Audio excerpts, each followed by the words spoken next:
m/12, तो l square की बन गई 2l। अब di/dl 0 है तो ये 0 लगा दिया।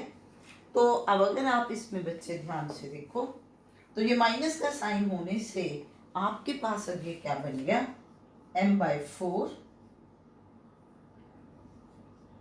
v/पाई l square is equal to m/12 और ये 2 कट गया तो ml/6। ठीक हो गया ना। ये उस साइड पर ले, आप इसको इस साइड पर ले गए तो ये बन गया बेटा m/4 v/पाई l स्क्वायर और ये 2 कट गया तो ml/6। अब इसमें m से m कैंसिल हो गया आपके पास, ठीक हो गया। अच्छा, तो जब m से m कैंसिल हो गया तो तुम्हारे पास अब ये क्या बनेगा, v की वैल्यू किसके बराबर आ गई, आप 4 को उधर ले जाओ, 4/6 पाई l क्यूब। ये देखो ना, m से m कैंसिल हो गया, v इधर रहा, ये 4 ऊपर चला गया, पाई l स्क्वायर भी ऊपर चला गया तो l क्यूब हो गया। तो that means v is equal to 2/3 pi l cube. तो हमारे पास ये आ गया कि if volume is so much, तब आपके पास क्या है, मोमेंट ऑफ इनर्शिया मिनिमम है। अब वॉल्यूम किसके बराबर है बेटा, पाई आर स्क्वायर एल के, तो this is equal to 2/3 pi L the cube, pi से पाई कैंसिल हो गया, तो तुम्हारे पास आ गया R square is equal to 2/3 L square, एक एल भी कैंसिल हो गया, तो तुम्हारे पास अब इसमें ये बन गया R square by L square is 2/3, और what will be L square by R square? It is 3/2. So what will be the ratio of L by R? That is 3/2 under the rule. तो B answer बनेगा। ये देखो बेटा, इसको एक बार फिर सोचो कि क्या किया है, कैसे है। हमारे पास एक सिलेंडर दिया था, उसकी लेंथ और रेडियस बताई थी, और ये कहा कि जो एक्सिस हमने लेनी है that is the perpendicular bisector, which means passing through center and perpendicular to the axis. तो सबसे पहले काम हमने उसकी मोमेंट ऑफ इनर्शिया लिख ली। अब हमसे पूछा गया है value ratio of L by R for which I should be minimum. अब इस I को मिनिमम लेना है। अब यहाँ पर दो वेरिएबल पड़े हैं कि मोमेंट ऑफ इनर्शिया R पे भी डिपेंड करती, L पे भी करती। अब देखो, जब आप ये कह रहे हो ना for particular value of R by L, that mean you are considering the volume to be the same, है ना। तो मैंने क्या किया, V वॉल्यूम को लिख के R स्क्वायर को एलिमिनेट कर दिया। तो यहाँ से अब मेरे पास ये आ गया कि for a particular volume of the cylinder, उसका मास भी कांस्टेंट हो गया, तो आई एल के ऊपर डिपेंड कर रहा है। तो if we want I to be minimum then D I by D L should be 0। तो हमने इसको डिफ्रेंशिएट किया, डिफ्रेंशिएट करने के बाद 0 पुट कर लिया, तो हमारे पास ये रिलेशन आ गया। तो यहाँ से हमारे पास आ गया कि when I moment of inertia is minimum then volume is equal to 2/3 pi L cube. तो अब आपने इसका फॉर्मूला लगा के यहाँ से ये वैल्यू फाइंड आउट कर ली। सो क्लियर हुआ कि नहीं? तो मतलब इस तरीके से चीज़ों को थोड़ा सा बेटा ट्विस्ट करना आ जाता है, लेकिन कोई नई चीज़ कुछ आप ये कहो कि मैडम कोई ऐसा फॉर्मूला है कि जो आपने आज लगाया पहले नहीं लगाया, ऐसा नहीं है। पहले हमेशा हमने फिजिक्स अप्लाई करनी है, फिजिक्स अप्लाई करके हमने अपना प्रॉब्लम कर लिया, उसके बाद जब हमें ये पता लग गया तो सॉल्यूशन पार्ट में हमें मैथ्स अप्लाई करना है, और यही हमने इसमें भी किया है। Now the next question is question number 13। A disc of mass m and radius r is rotating with angular velocity omega.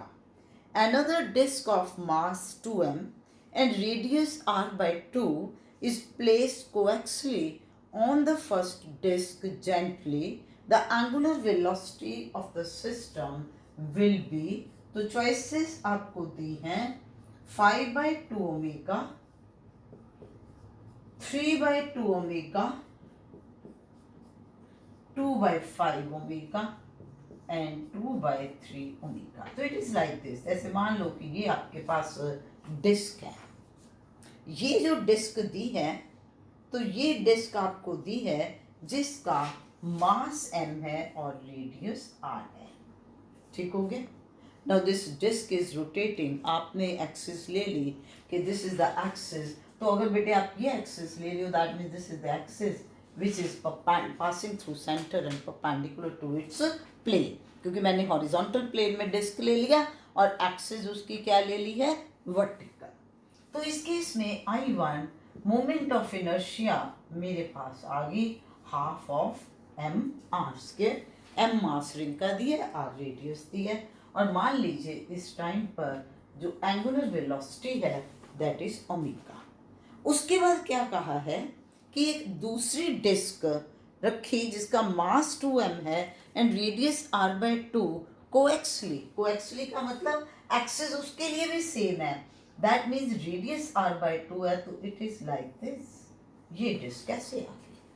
तो इस डिस्क का रेडियस है 2r, r/2 है रेडियस और मास इज 2m। तो बेटा अब जो मोमेंट ऑफ इनर्शिया I2 आएगा वो पूरे सिस्टम का आएगा, उसमें पहले तो ये वाली डिस्क की होगी, फिर दूसरी डिस्क जिसका मास है 2m और रेडियस है r/2। तो ये क्या बन गया, हाफ ऑफ mr² प्लस ये मेरे 2 से 2 कट गया और ये क्या बन गया, 2 का स्क्वायर 4, 1/4 mr²। तो इट विल बी 3/4 mr²। तो ओमेगा 2 फाइंड आउट करना है। अब हम यहाँ फॉर्मूला क्या लगाएंगे, I1 ω1 is equal to I2 ω2। I1 is half of mr², ω1 is omega, I2 is 3/4 mr² into ω2। अब mr² से mr² कैंसिल हो गया, तो आपके पास बन गया बचा ω/2 इज 3/4 ω2। तो ω2 विल बी 4/3 into ω/2 ना। देखो ठहरो, ये आपके पास है ω/2 इज 3/4 ω2। तो ω2 विल बिकम, ω2 जब आप इधर लोगे तो आपके पास ये क्या बनेगा, आपके पास मोमेंट ऑफ इनर्शिया इसमें जो बन गया सेकेंड सिस्टम में, तो वो कितना बन गया था आपके पास, बन गया ये 3/4। हाँ, तो ये कितना था, हाफ mr²। तो दिस इज 1/2 इंटू 4/3, तो ये आपके पास कट गया, तो ये क्या बन जाएगा ω2, दैट विल बी 2/3 ओमेगा। तो 2/3 omega, that means D will be your answer. ठीक है, तो इस तरीके से आपने इसमें बेटे करना है कि हमने सिंपली ले लिया कि पहले ये डिस्क है, ये एक्सिस है, तो moment of inertia half mr²। उसके बाद कोएक्सियली मतलब कि ये एक्सिस सेंटर से पास करके, तो सेकेंड टाइम आपने ये प्लस ये किया, ठीक हो गया, उसका मास 2m ले लिया, रेडियस r/2 ले लिया, तो ये बन गया। तो ये टोटल सिस्टम की बन गई। अब हमने इसमें ये फॉर्मूला अप्लाई किया कि बाहर से तो इस पर कोई टॉक नहीं लग रही, तो जब बाहर से कोई टॉक अप्लाई नहीं हो रही, that means I1 ω1 is equal to I2 ω2। तो नेचुरली अगर मोमेंट ऑफ इनर्शिया की वैल्यू इंक्रीज हो रही है तो एंगुलर वेलोसिटी जो है ओमेगा इसमें क्या होगी, डिक्रीज होगी, और वो हमने इसमें अप्लाई किया। Now the next question number 14 is a solid sphere is rotating in free space. A solid sphere is rotating in free space if the radius of sphere is increased keeping mass same। क्या किया गया है, एक solid sphere है, उसका मास है m और radius है स्फीयर का r। अब ये कहा गया है कि keeping the mass to be constant radius of sphere is increased. और अब आपने क्या बताना है, which one of the following will not be affected। अब क्या चॉइसेस हैं जो दी हैं इसमें आपको, angular velocity, second angular momentum, third moment of inertia and fourth rotational kinetic energy. Now the question is कि अब m तो कांस्टेंट रखा, इसमें कोई वेरिएशन नहीं की, और r रेडियस को हम चेंज कर रहे हैं स्फीयर में, तो नेचुरली सबसे बात सीधी सी क्लियर होगी कि मोमेंट ऑफ इनर्शिया जो है वो चेंज होगा, क्योंकि स्फीयर का मोमेंट ऑफ इनर्शिया है 2/5 mr²। तो r चेंज हुआ, मोमेंट ऑफ इनर्शिया चेंज हो गया। अब आप देखो, जब मोमेंट, अब इसमें हमने रेडियस चेंज की है, ये तो नहीं कहा कि बाहर से कोई टॉर्क अप्लाई की है, तो नो एक्सटर्नल टॉर्क। तो इसका मतलब क्या हो गया, I into omega is constant. तो I ओमेगा कांस्टेंट है, अगर I चेंज हो रहा है तो ओमेगा भी चेंज होगा। अब रोटेशनल काइनेटिक एनर्जी आपके पास क्या होती है, L² / 2I। अगर I चेंज होगा तो वो भी चेंज होगी।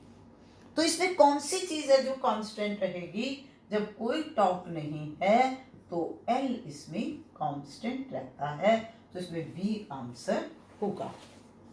तो देखो प्रॉब्लम में कहा था कि मास सेम रखा, रेडियस चेंज किया, तो पहले हमने उससे सोचा कि इससे मोमेंट ऑफ इनर्शिया चेंज होगा। उसके बाद है कि स्फीयर पे बाहर से कोई टॉर्क अप्लाई नहीं हुई, तो दैट मीन्स एल कांस्टेंट रहेगा। तो आई चेंज होगा, एल कांस्टेंट रहेगा, ये तो आ गया। लेकिन बाकी भी तो देखें कि क्या वो कांस्टेंट रहते हैं या वेरी कर रहे हैं। तो जब आपके पास एल कांस्टेंट है, it means I into omega is constant. तो अगर आई वेरी कर रहा है तो ओमेगा वेरी करेगा। अब rotational kinetic energy is L square upon 2i, तो अगर आई वेरी कर रही है तो उसके साथ रोटेशनल काइनेटिक एनर्जी चेंज होगी। सो that means on changing the radius of the sphere, moment of inertia, angular velocity, kinetic energy सारी चेंज होंगी, सिर्फ और सिर्फ एंगुलर मोमेंटम कांस्टेंट रहेगा। Now question number 50. Two bodies having moment of inertia I and 2i respectively about their axis of rotation. If their kinetic energies are equal, their angular momentum will be in the ratio. Choices are 2:1, 1:2, under root 2:1 and 1:2। अब देखिए problem में क्या दिया है, दो bodies हैं। A body की moment of inertia है I, बी बॉडी की मोमेंट ऑफ इनर्शिया है 2i, ठीक है। और उसके बाद ये क्या है कि काइनेटिक एनर्जी ऑफ रोटेशन दोनों में सेम है। अब आप इसमें फॉर्मूला क्या लगाओगे कि kinetic energy of rotation is equal to L square upon 2i। जैसे बेटा आप लीनियर मोशन में कहते हो kinetic energy P square upon 2m, तो ठीक हो गया। अब ये पॉइंट आपके पास क्या कहा है कि दोनों बॉडीज के लिए कांस्टेंट है। इसका मतलब क्या हो गया कि L square upon I is constant, ठीक हो गया। तो that means L square is directly proportional to I, or you can say L is proportional to under root I। तो इसका मतलब कि अगर हम रेशो L1/I2 ले रहे हैं तो बेटा वो क्या आएगा, I1/I2 under the root. Now I1 is I and I2 is 2i, तो ये आपके पास आ जाएगा 1:2 under root 2, 1:2 under root 2। That means इसमें डी आंसर बनेगा, ठीक है। दो बॉडीज की मोमेंट ऑफ इनर्शिया दी थी, एंगुलर मोमेंटम की रेशियो फाइंड आउट करनी थी। आपको कहा kinetic energy of rotation constant है, तो that means L square upon I is constant, which means L square is proportional to I और L is proportional to under root I.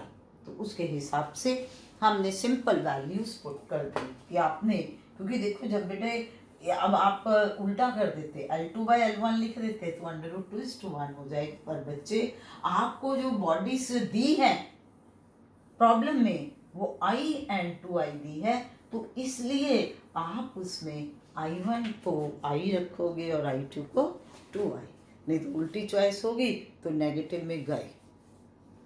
Now question number 16.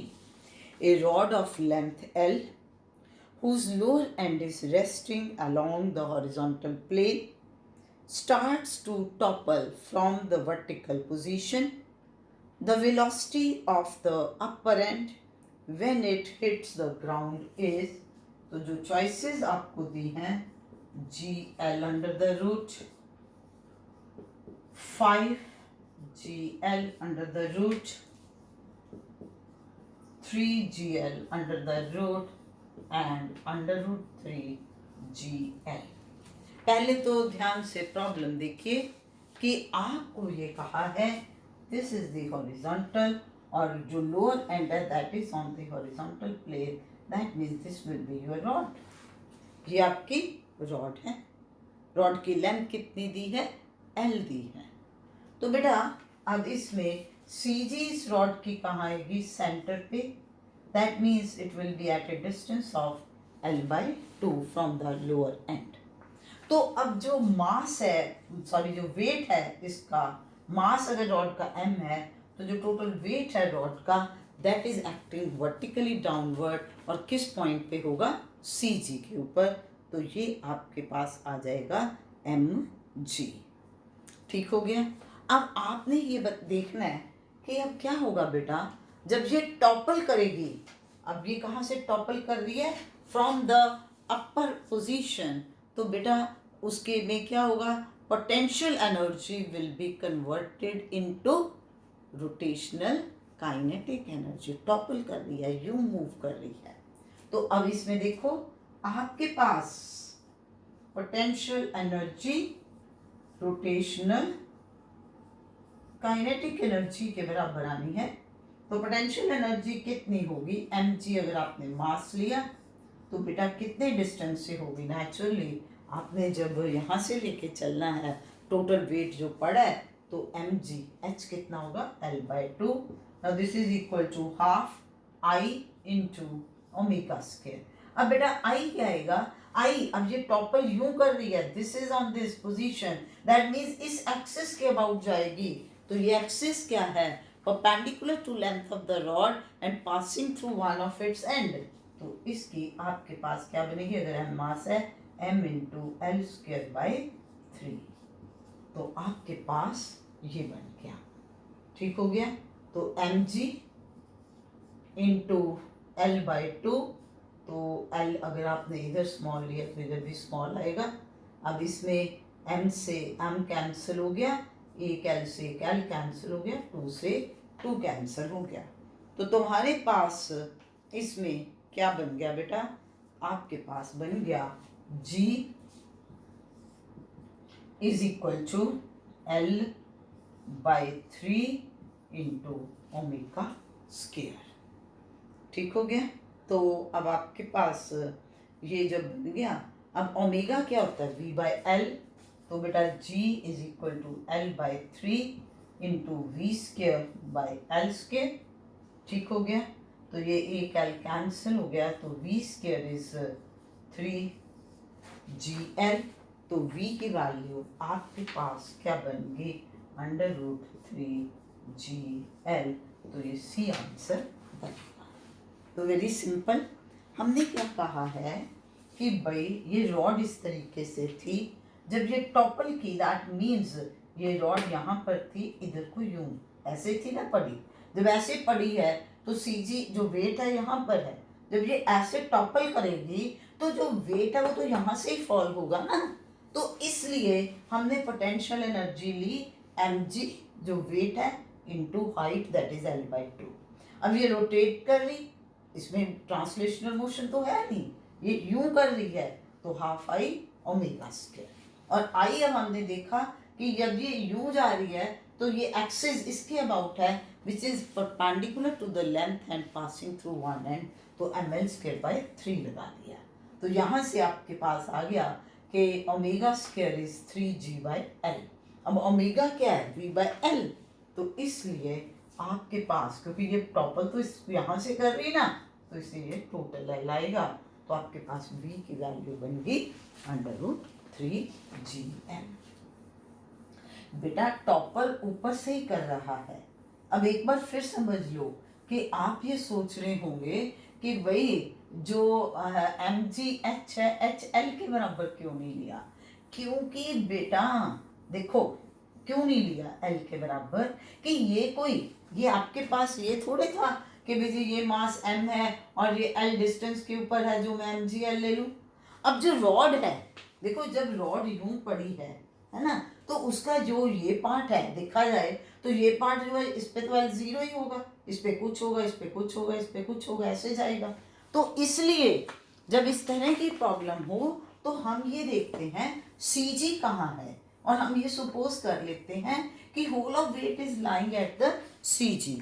तो इसलिए CG जब centre के ऊपर है तो जो हम उसमें फिर मोशन की बात करेंगे, हाइट लेंगे, तो वो L/2 आ जाएगी। यहाँ पर टोटल वेट है, वहाँ से वो नीचे आया। लेकिन जब वो टॉपल कर रही है, जब तुमने लीनियर वेलोसिटी लेनी है, वो तो आप ओमेगा इंटू एल टोटल लोगे। ये हमने इसमें किया है और कोई बात नहीं। अब नेक्स्ट क्वेश्चन है 17। ए solid sphere of mass 2 kilogram is rolling on a frictionless horizontal surface with velocity 5 meter per second. It collides on the free end of an ideal spring whose other end is fixed. The maximum compression produced in the spring will be 1.41 meter under root 3 meter, under root 2.8 meter, under root 1.4 metre. देखो problem क्या है कि एक solid sphere है जिसका मास है 2 kilogram और ये रोल कर रहा है with velocity. Mass is 2 kilogram और वेलोसिटी है 5 मीटर पर सेकेंड और ये हॉरिजॉन्टल सरफेस पे रोल कर रहा है इस तरीके से। ठीक है, अब सबसे पहले तो हम इसमें देख लें कि इसके पास कितनी काइनेटिक एनर्जी होगी जब ये रोल करता है। तो रोलिंग में दोनों आएगी, rotational motion of about centre of mass and translational motion of centre of mass. तो यानी कि half of M V square. वैसे तो आपको अब इतनी बार कर लिया, इसका याद ही हो जाना चाहिए। Half of M V square plus half of I you will take as 2/5 M R square. तो ये बन गया half of M V square plus 1/5 M V square, यानी कि ये 7/10 एम वी स्क्वायर हो। तो ये तो आपको एक तरह से रट्टा भी कहते हैं ना, बार बार करके कोई क्रैम्प करने की बात नहीं रहती, अंडरस्टूड, याद हो जाता है। सो दैट मीन्स कि इतनी उसके पास एनर्जी है। तो उसके बाद क्या कहा कि उसने जाके क्या किया, कोलाइड किया, कोलिजन हुई किसके साथ, एक स्प्रिंग के साथ। अब ये स्प्रिंग जैसे यहाँ पर फिक्स है तो ऐसे था, अब ये यहाँ पर जाके इससे टकराया तो इसमें क्या होगी, कंप्रेशन प्रोड्यूस होगी, इसके अंदर कंप्रेशन प्रोड्यूस हुई। कितनी कंप्रेशन प्रोड्यूस होगी वही हमने बताना है। के जो है स्प्रिंग कांस्टेंट की वैल्यू दी है 35 न्यूटन पर मीटर। अब पहले तो हम इसमें total kinetic energy find out कर लें। Total kinetic energy of the sphere, तो वो बिटिया बन गई 7/10, mass is 2 and velocity is 5 × 5। तो ये 2 से 5, 5 से 5, तो ये तुम्हारे पास 35 जॉउल्स आ गए इसमें। तो अब जो ये 35 जॉउल है ये अब किस में कन्वर्ट होगी है, पोटेंशियल एनर्जी ऑफ कंप्रेशन। तो यानी कि आपके पास कंप्रेशनल पोटेंशियल एनर्जी क्या होगी, 1/2 kx²। तो 1/2 kx² किसके बराबर है, 35 के बराबर है। तो अब half of k is 35 into x² is 35. That means x² is equal to 2. x is equal to under root 2. Under root 2 कितना होता है, 1.41. That means in this case A will be your answer. तो समझे, हमने इसमें पहले ये देखा कि स्फीयर जब रोल कर रहा है उसके पास कितनी एनर्जी है, और जब वो कोलिजन हो गई तो whole of its kinetic energy is converted into potential energy of the spring. उससे वो स्प्रिंग क्या करेगा, कंप्रेस करेगा। तो अगर उसके अंदर एक्स कंप्रेशन है तो पोटेंशियल एनर्जी हाफ kx²। तो जब मैंने ये वैल्यू पुट कर ली, वो वैल्यू मैंने यहाँ सब्सटीट्यूट करके एक्स कंप्रेशन की वैल्यू फाइंड आउट कर ली।